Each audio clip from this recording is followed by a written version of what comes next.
Everybody, welcome to a special episode of the SCU Show. It's our SCU Show USFL preview show. I'm your host, SCU. I'm so excited for this episode. I've been waiting for this for so long, and now it's finally here. More football is on the way as the United States Football League is coming to us this Saturday with the opener between the New Jersey Generals and the Birmingham Stallions. But we are here to talk everything USFL, from the rules to the teams to the coaches to the players. Let's get started. Let's do it right now. Let's not waste any time. We're going to start by breaking down all 8 teams as best as my ability. Unfortunately, I don't really know a lot about all these players, but we're going to do our absolute best to bring you what we can. Let's start with the Philadelphia Stars. And really, the player that stands out for me for the Philadelphia Stars is quarterback Byron Scott. And shout out to my boy Ben Gibson if he watches this, because I know how much big a fan he is of Byron Scott. He was the USFL. He won a championship in the Spring League, as well as an MVP in the Spring League. So that's kind of what I'm looking for with the Stars. Can Byron Scott be that quarterback that he was with the Stars? He was a very, very talented quarterback in the Spring League. I believe he had played with the team called the Generals. Ironically, there's a team called the Generals here in the USFL as well. But that's the one big thing I'm watching for when it comes to the Philadelphia Stars. I'm looking for Byron Scott to lead this team and get them to a championship. Maybe he can win a second championship and get that much closer to a NFL contract, or even a CFL contract, whatever works there. Pittsburgh Maulers, the other team out of PA. They have Kyle Lauletta, and I'm a little biased here because I've lived in Richmond for a couple years. I was a big fan of his at University of Richmond. He had a great Senior Bowl. I remember that. He just never got the shot with the Giants because they had Daniel Jones. Daniel Jones, the 6th overall pick. He was the chosen one. This, that, and the third. I'm hoping anyway, that Kyle Lauletta can lead the Maulers to something special here. I'm very excited for Kyle Lauletta to be taking the starting job here for the Pittsburgh Maulers. So we'll see what happens there. Very exciting stuff. Rooting for you, Kyle Lauletta. If you watch this episode, probably not. All right, the most interesting team of them all, to me anyway, is the Tampa Bay Bandits. I love what this team is bringing to the table. Let's start with their head coach. Todd Haley has had success in the NFL before, obviously.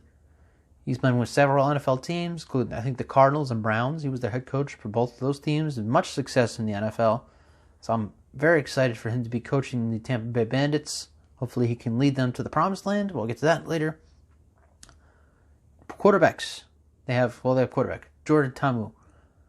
He played with the Battlehawks in the XFL. He signed with a couple different teams in the NFL, including the Chiefs. Of course, with the Chiefs, it was Patrick Mahomes' show, so there was no way he was going to be the starting quarterback for the Chiefs anyway. But now he's here with the Tampa Bay Bandits. I'm so excited for him. Obviously, he had success with the Battlehawks in the XFL. He did a very good job. Very exciting stuff. And then I'm really hoping, the last thing I saw with this was wide receiver Eli Rogers. I saw that he didn't report to camp. And I don't know if he got released or whatever the case was. If he did not get released, I'm really hoping that he is going to play, because this is one of the only players in this league that has actually played. Like, people know who he is in the NFL. He played with the Steelers. I was on national TV in games.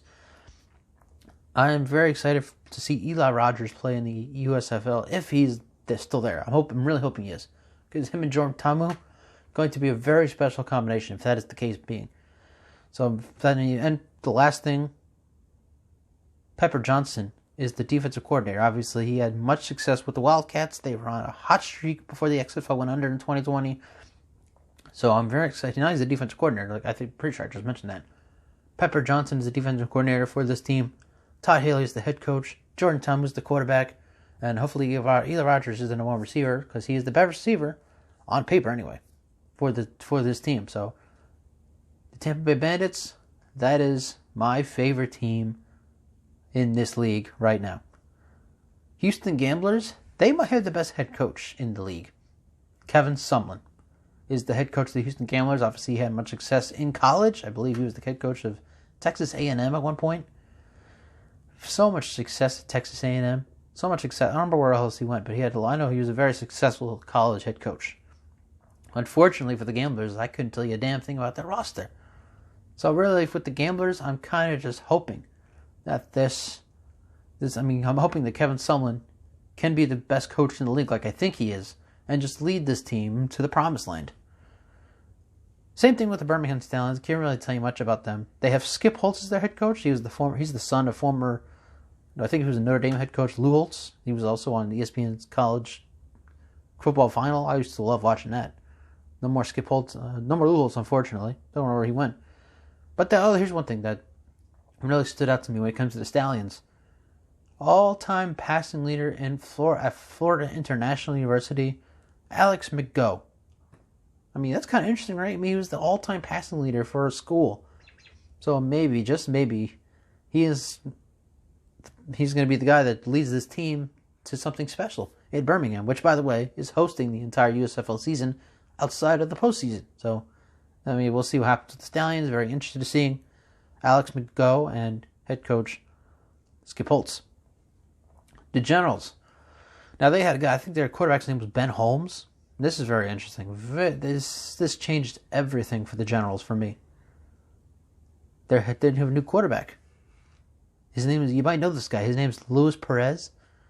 Yeah, that's Luis Perez. He played with the Birmingham Iron in the Alliance of American Football back in 2019. That changes everything. Let me tell you, I didn't know who Ben Holmes was. The Generals, I was like, they're not going to be a great team with the guy named Ben Holmes. Now that they got Luis Perez, forget about it. That's going to be a very special team with Luis Perez, who led the Iron to, I don't know what the record was, but he did very well with the Birmingham Iron. So I'm very excited to see him with the Generals.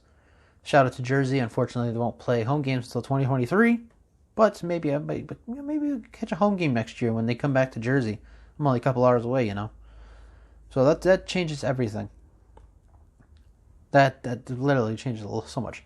And he also has probably the best tight end in the league, Nick Tresdell. Now, I know Nick Tresdell because he played indoor football. He's also signed with the Packers, the Vikings, the Colts. He's been signed to several different NFL teams. And last year, or a couple years ago, he had a hell of a run with the Tampa Bay Vipers in the XFL. He was another XFL player who had a hell of a season with the Vipers before the season went under. So I'm very excited to see Nick Tresdell back out there in the USFL with the Generals. And his quarterback is Luis Perez. So I expect a 10 touchdown season now from Mr. Tresdell. We'll see what happens. I hope very exciting stuff there in New Jersey. I said the Tampa Bay Vipers were the most interesting team. Michigan Panthers are a close second.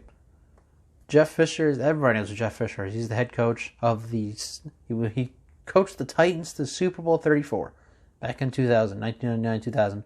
They came inches from tying the Super Bowl anyway. Very close to winning a Super Bowl. Obviously, he was the coach of the Rams as well. He's just had so much success in the NFL as a head coach. He was everywhere. He was there for a very long time. And now he's here coaching the Michigan Panthers, who, by the way, have two talented quarterbacks.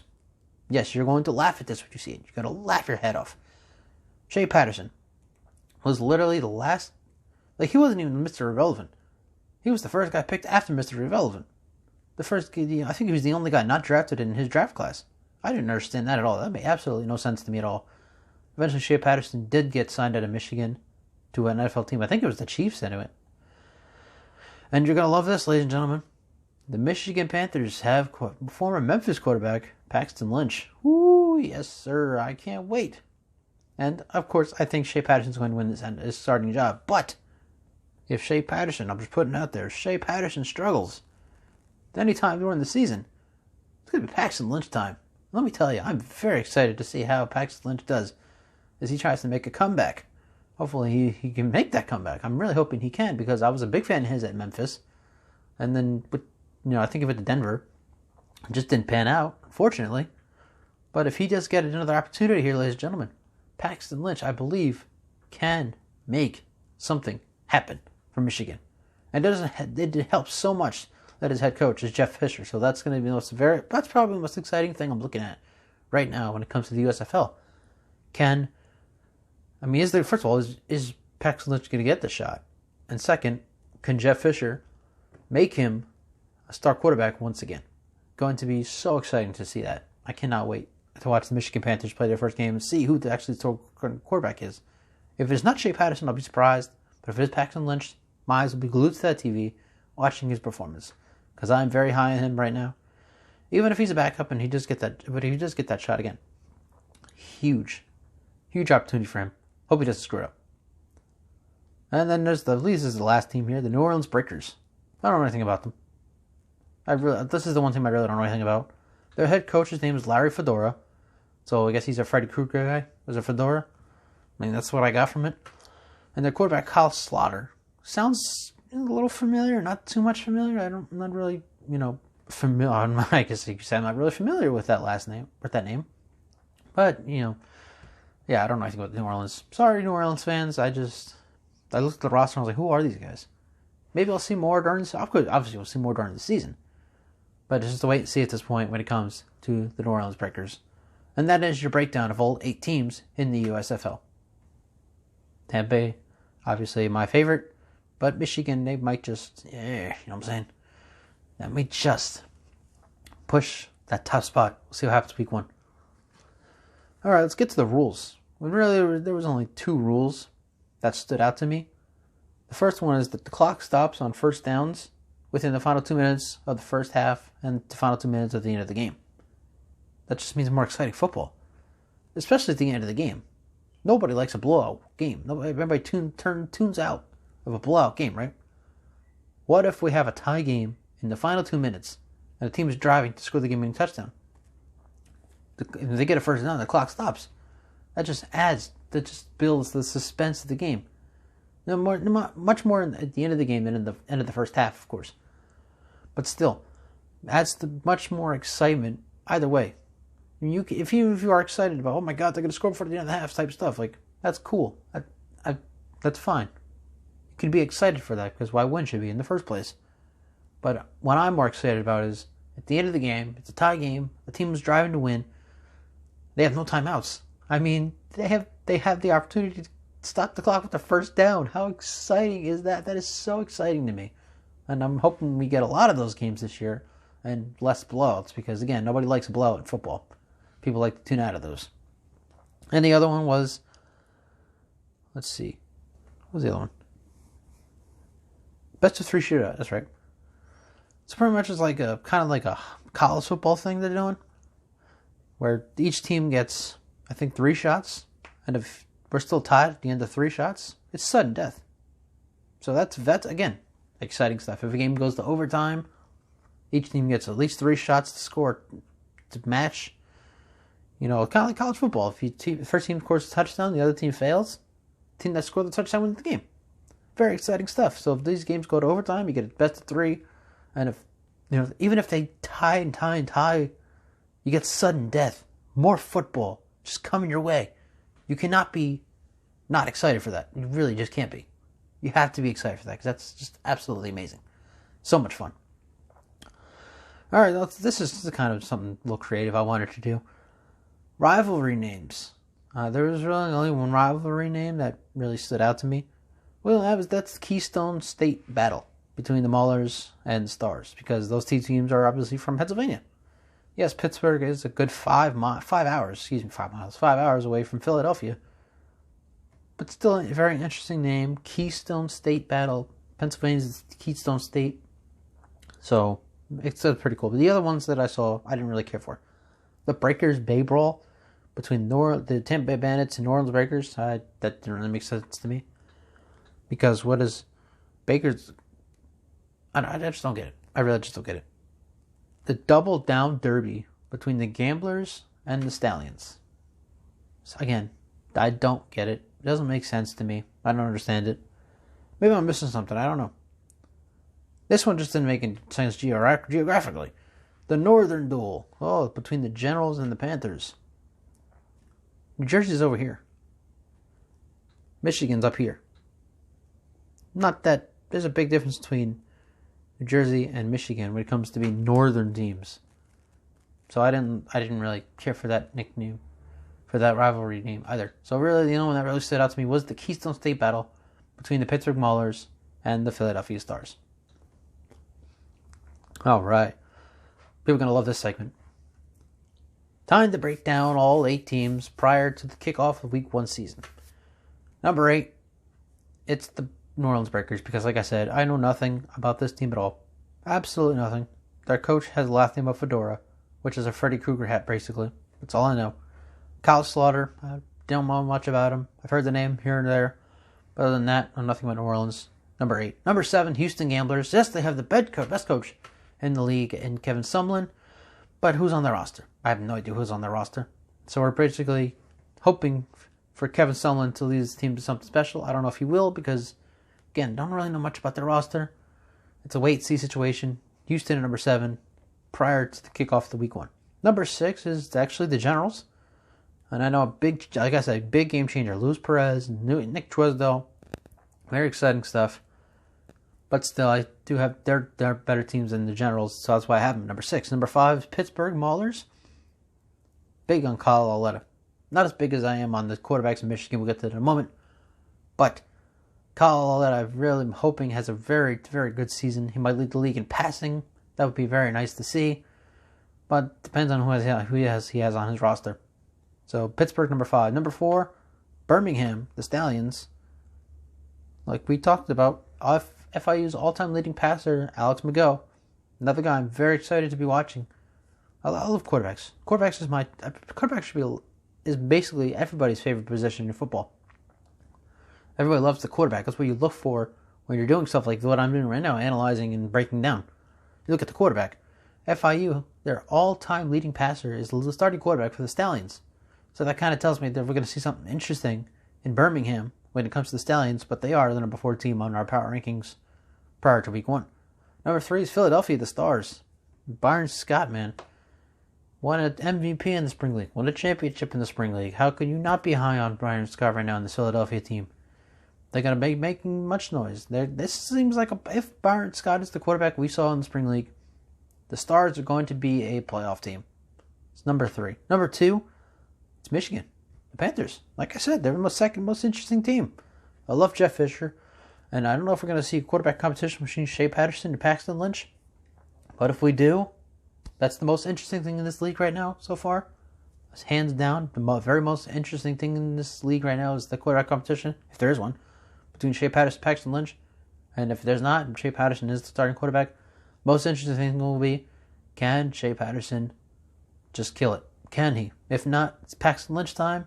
Another question will be, can Jeff Fisher make Paxton Lynch look like the next Joe Montana or Tom Brady in the USFL?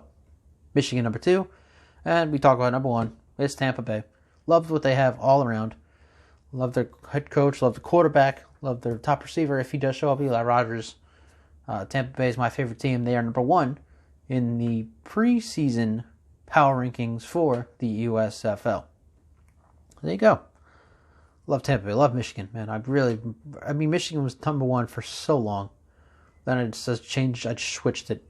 I was like, you know what? I can't do it. Tampa Bay has too much going on for them right now, so I just couldn't do it. I'm sorry, Michigan fans. I just couldn't do it. You are number 1 in my heart, but number 2 on my power rankings list.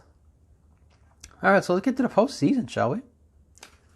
In the Northern Conference, I had the Michigan Panthers playing the Philadelphia Stars in the Northern semifinal, Northern Championship game.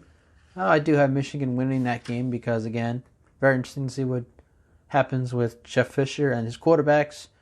Meanwhile, Byron Scott, he has won an MVP, has won a championship. But the question is, can he outduel the mastermind that is Jeff Fisher, who's been to a Super Bowl before? He's been to a Super Bowl.